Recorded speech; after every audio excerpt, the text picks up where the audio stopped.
Luxury car makers building upscale SUVs is hardly a new trend, but now boutique makes like Jaguar and Maserati are watching the competition double sales with crossovers, and they're jumping into the segment hoping to do the same. The two vehicles share many admirable traits, particularly handsome styling, strong V6 engines, sophisticated all-wheel drive systems, even panoramic sunroofs.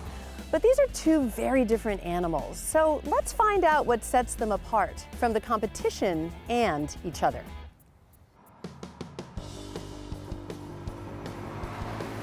So the F-Pace starts at a surprisingly low base of $55,000. There are higher end variants. We're in one today, the F-Pace R Sport. And this one, as tested, is about $73,000. The F-Pace R Sport has a 340 horsepower supercharged V6 engine, goes 0 to 60 in about 5.4 seconds, which is quite quick for a big SUV, and actually is capable of getting about 20 miles per gallon combined, which is quite efficient. You might think that the F-Pace is based on a Land Rover platform, since Jaguar and Land Rover are all one company now, but in fact, Jaguar had the luxury of instead using the platform that the XF and XE sedans are based on.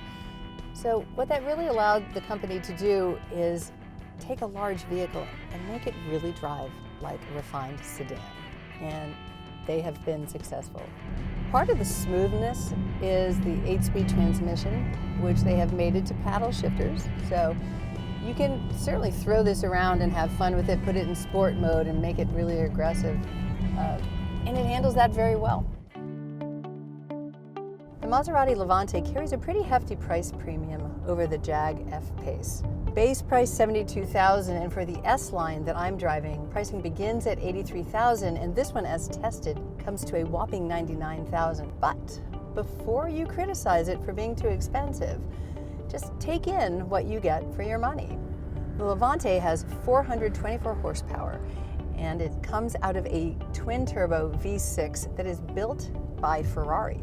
The Levante S goes 0 to 60 in 5 seconds and actually claims the lowest center of gravity for its class of SUVs. In fact, the Levante has air suspension, and there are 5 different height settings that you can choose depending on the conditions. So if you're going off-roading, obviously you lift it all the way up.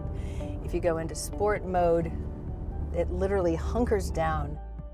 Like the Jaguar F-Pace, the Levante is not based on an SUV platform, but instead rides on the same platform that the Ghibli and Quattroporte do. So again, striving for a more refined, dynamic driving experience. It's a thrill to drive. You can push it hard.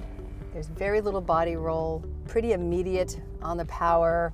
I'm impressed by all of it. There are a couple things I don't like, however, and because it's so spectacular, I think that's fair. Number one, when you turn it on, a very annoying accept button pops up on the center screen, which, by the way, does come from Chrysler, and it's noticeable, and that is one thing I think Maserati should fix.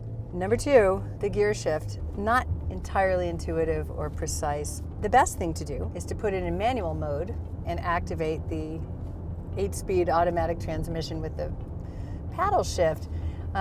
It's fun to paddle shift the Jaguar, but I have to give that nod to the Maserati. The Levante is a very sporty drive when you start playing around with the paddle shifters especially.